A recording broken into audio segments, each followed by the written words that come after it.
Assalamualaikum warahmatullahi wabarakatuh. Di sini saya akan menjelaskan sedikit tentang penyakit tipes. Pertama, definisi dari penyakit tipes. Tipes adalah suatu penyakit infeksius akut yang disebabkan oleh bakteri Salmonella typhi.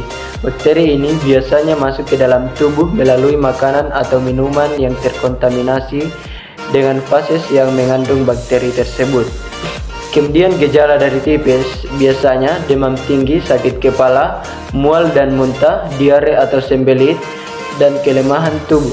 Jika tidak diobati, tipes dapat menyebabkan komplikasi serius seperti perdarahan usus, kerusakan organ, dan bahkan kematian.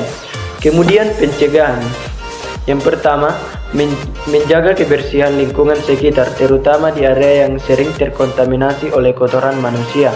Kemudian mencuci tangan secara rutin dengan sabun dan air yang mengalir, terutama sebelum makan. Kemudian memasak makanan dengan baik, terutama pada daging dan telur yang dimakan mentah atau setengah matang. Minum air yang bersih dan aman, misalnya air yang telah dimasak atau air yang dikemas dalam botol.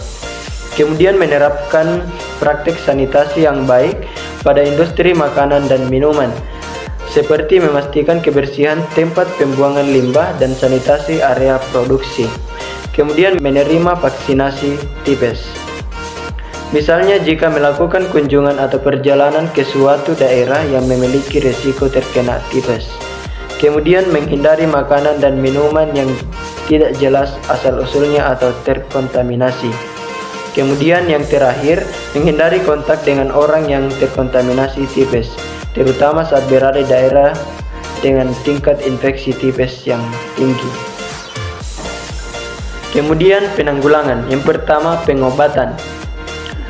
Pengobatan tipes dilakukan dengan antibiotik yang dapat membantu mengatasi infeksi bakteri Salmonella typhi. Kemudian rehidrasi. Pasien tipes seringkali mengalami dehidrasi akibat muntah dan diare yang berkepanjangan. Oleh karena itu, penting untuk melakukan rehidrasi dengan memberikan cairan intravena atau minuman oral yang mengandung elektrolit dan nutrisi penting. Kemudian perawatan suportif.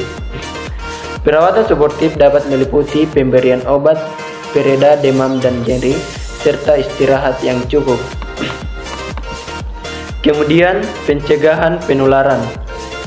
Pasien yang tipes harus dikarantina untuk mencegah penularan infeksi ke orang lain.